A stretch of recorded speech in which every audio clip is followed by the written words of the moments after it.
पतीला कसं समजावायचं की घरातली कामं त्याचीही असतात. लग्न झालं की आपोआप वाटप होतं. तो कमावतो, ती सांभाळते. पण ही वाटणी कधी लिहून दिली जात नाही, न दोघांच्या संमतीनं ठरते. बस ती तशीच घडते.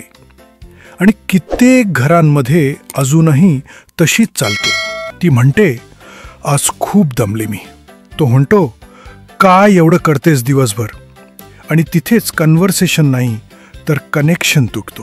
घरात कामं असतात, ती बाईची जबाबदारी नसतात.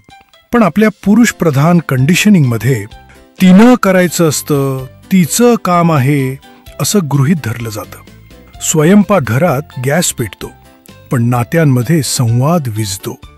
ती सकाळपासून भांडी, धुणं, डबा, होमवर्क, कॉल, सामान आणणं, ऑफिसचं टेन्शन सगळं घेते. आणि जेव्हा ती थोडा वेळ स्वतःसाठी मोकळा हवाय म्हणते, तो म्हणतो, बस जरा, फारच डोक्यावर घेतेस तू. हो, ती घेत असते, कारण तिला माहीत असतं, ती नाही तर सगळं अर्धवट राहणार. पण हे सगळं समजावून सांगायचं कसं? उगाच भांडण करून, आवाज चढवून, भावनिक होऊन काहीच साध्य होत नाही. त्याचं मन वळवायचं असेल तर संवादाला नवे कपडे घालावे लागतात. जरा हळूवार, जरा मजेशीर, जरा अनुभवांचे.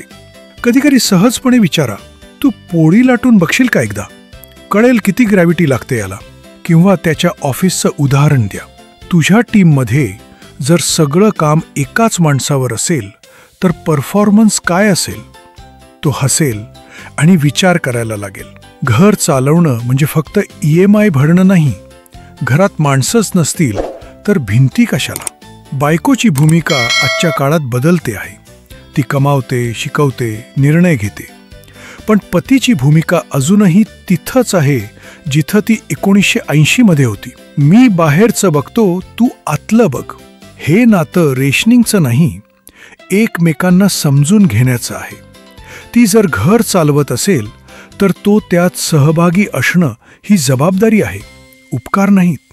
भांडी घासणं, कपडे वाळत टाकणं, मुलांचं पाणी भरून ठेवणं, हे जर तिचं काम असेल तर ती तुमची बायको नाही, नोकर आहे का?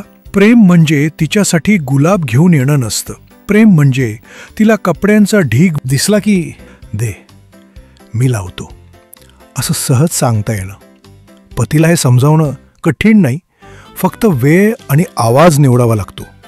कधी चहा करताना विचारावं, तुला काय वाटतं, आपण दोघं घरातली कामं विभागून करू शकतो का? त्याला ते प्रश्न वाटणार नाही, ते एक साध वाटेल. आणि हो, एकदा तू काहीतरी करताना गडबड करेल, भांडी पाडेल, पोळी चिवट करेल, पण त्यावर सून चालेल, शिकतोयस ना, असं म्हणून द्या. कारण ज्याचं तुम्ही कौतुक करता तो त्याच्यात बदलायला तयार होतो.